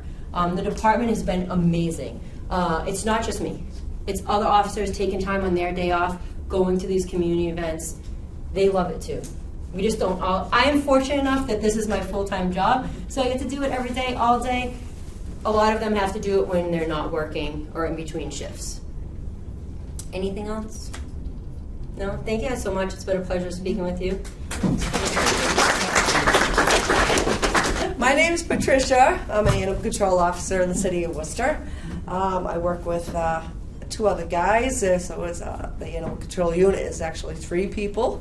So we split the day and split the shifts, and there's somebody always on call through the week. We take turns.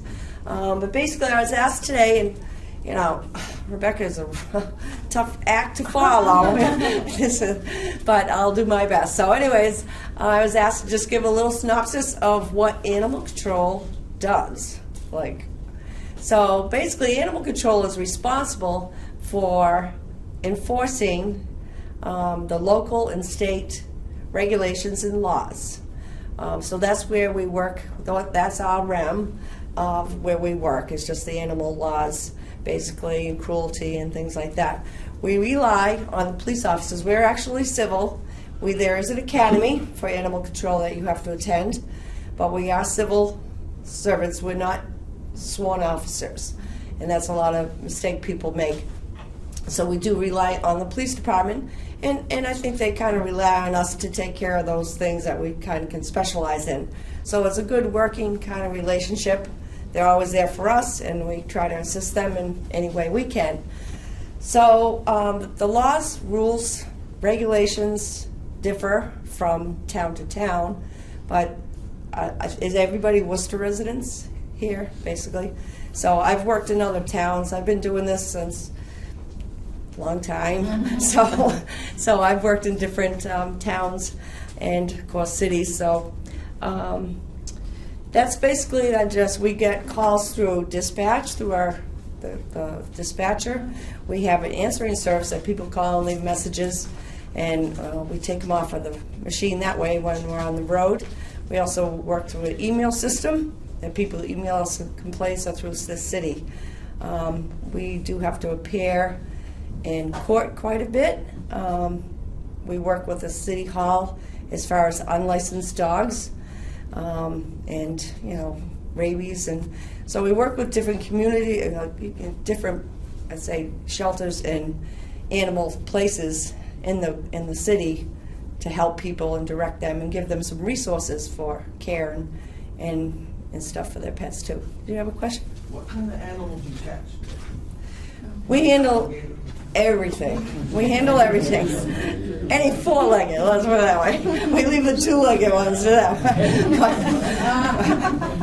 But we handle, I would say, a lot of wildlife. People don't realize the amount of wildlife that's in the city. And that would go from skunks. You got your skunks, your raccoons, your fox. A lot of bats. We handle bats when there's protocols when there's a bat in a resident's house or in a dwelling, that we'd have to capture it, send it in for testing, quarantining animals. So yeah, we handle mostly wildlife, I would say. You're not gonna catch a fox walking down the street and cat, are you?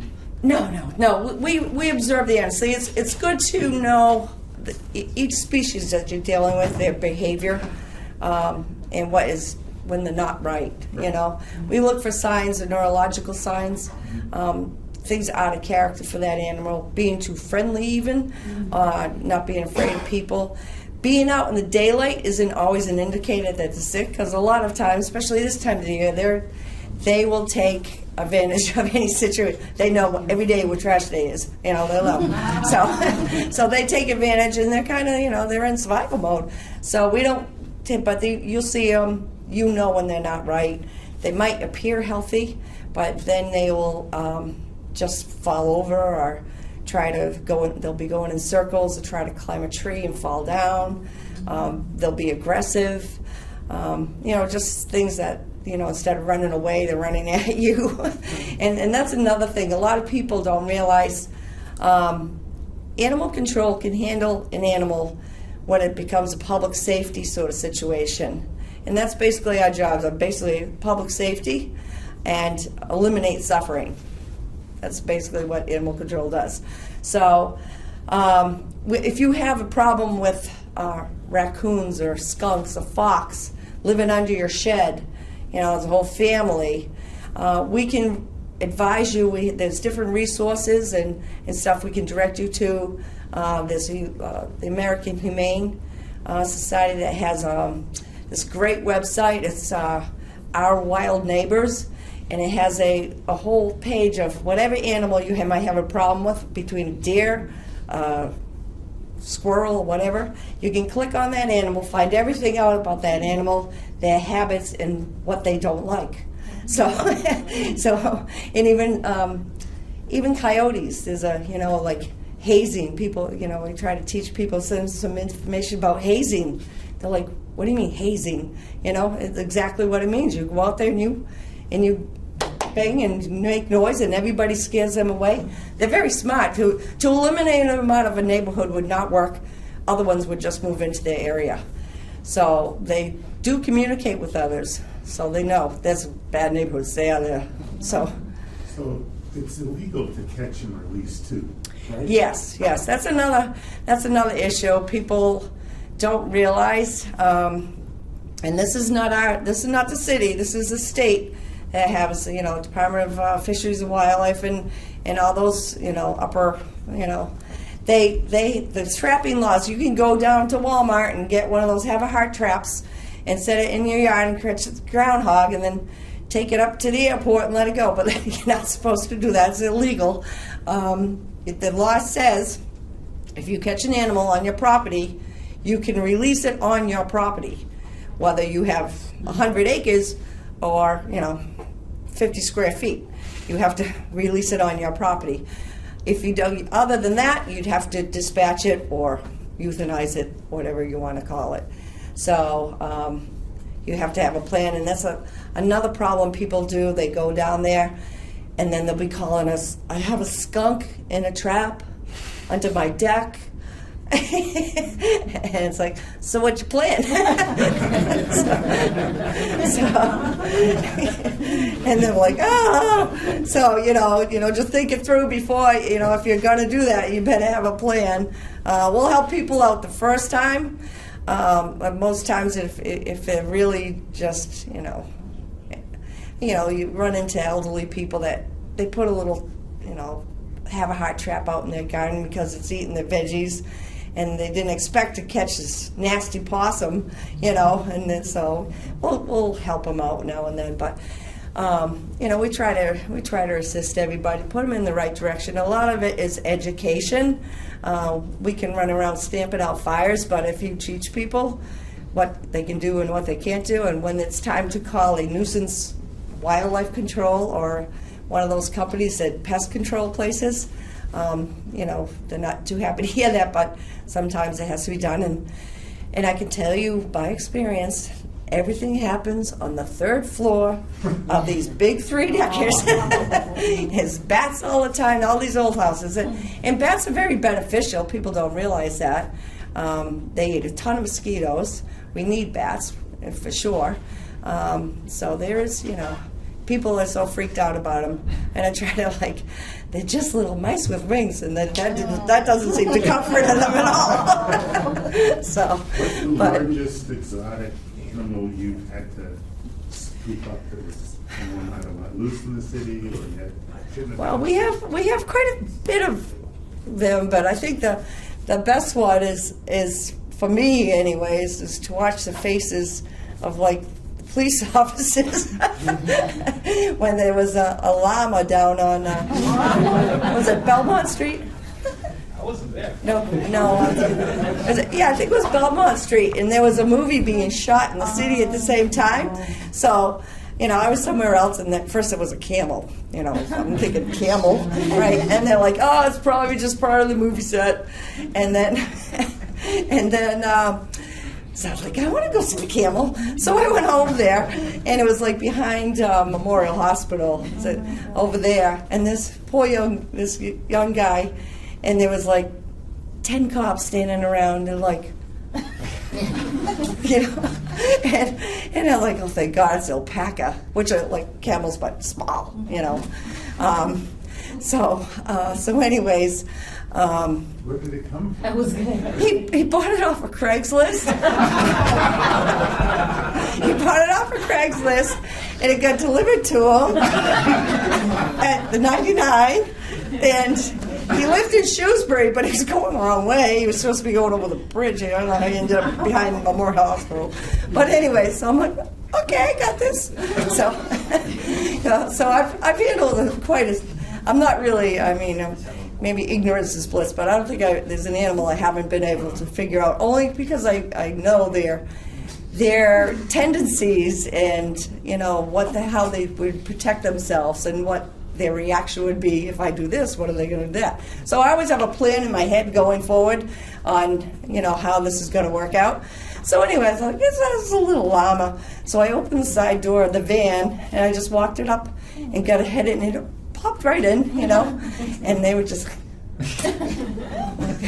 So I took it down to the Worcester County department down there, the sheriff's office down there, where they had the horses down there. They had a small barn, and we left it out there until we could figure out what we were going to do with it. So we were able to track down the original owner that sold it to the guy, who said, I didn't feel right about it, but he said it was a surprise for his mother, so he didn't want me to bring it to his house.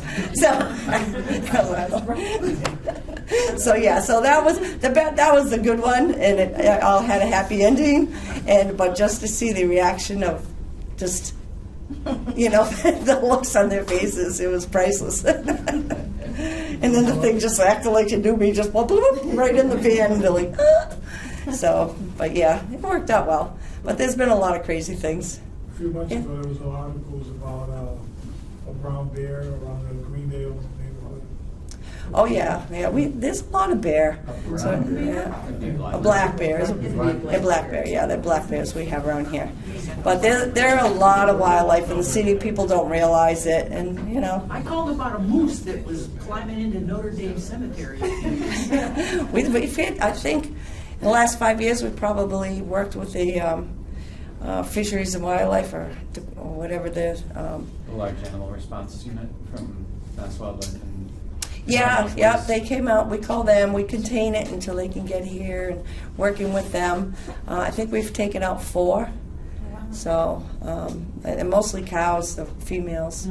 So, but that's, yeah. So, I'm sorry. Blood calls on barking dogs. Well, not really, believe it or not, because the way the city handles barking dogs is kind of like a disturbance, like if you're out there banging on a drum and that sort of thing. So when it becomes a real nuisance, people have the option to go onto the city website and file a formal complaint, and that will start the things in motion to have a hearing notifying the owner. And most times we will, especially in the summertime, people have their windows open. They might take a day trip and the dog's out there barking all day. Things like that. So, we'll try to make contact with a caretaker or a neighbor or somebody there with the dog, and let them know, you leave as soon as you're down the road, the dog's barking all day, and things like that. But if it persists, then we have to go through the route of having a hearing through the city, that sort of thing. That's another city ordinance as well as a state ordinance. So, yes, sir. So I noticed your arm. What's the animal control's use of force policy? The use of force is basically to eliminate suffering. So that's... Or protect yourself. Or to protect yourself. I've never had to use it for that, though. because we have other tools. That's only like a last resort, but no, basically, you know, we have a lot of deer injured, and you know, wildlife and things like that, that you just have to, you know, dispatch them. So, any other questions? Come on, there's gotta be something. You gotta, come on. No? Have you had any crocodiles or alligators show up anywhere? Just, That's the house with the snake that went on fire, were you out of that house? yeah, I didn't, oh, thank God, no. I wasn't on that day. It was Matt and Pat that went in there. There was a house, and it's getting popular, believe it or not. We've taken all of it. People are now keeping venomous snakes. So yeah, so there was a big fire on Gage Street, I think it was, and in the cellar they had, I think, 27 venomous snakes and other critters, but they had to. Do they get them all out? They got them all out. Yeah, they got them all out. There's actually people like this. They made contact with this guy. He's out in Beverly. He actually works with things like federal airports like Logan and all them, because they take all the things that are smuggled in and from all over the world. So he's licensed to handle all the venomous snakes and all that stuff. So they all pretty cool. got turned over to. They all got turned over to him, yeah. And after that, we all attended one of his classes on how to identify, handle, and you know, everything from, you know, snakes to caimans to alligators and that sort of thing. So he's a pretty cool dude. I wouldn't want his job. But, so, anyways, any other questions? We're good. All right. Well, thank you guys. If you have any questions, we like I said, you can contact us through the city, like dispatch, and we have radios, and we have radio in the truck and cell phones, and so we should be out there for you. Okay? All right. Thank you very much. Have a good night.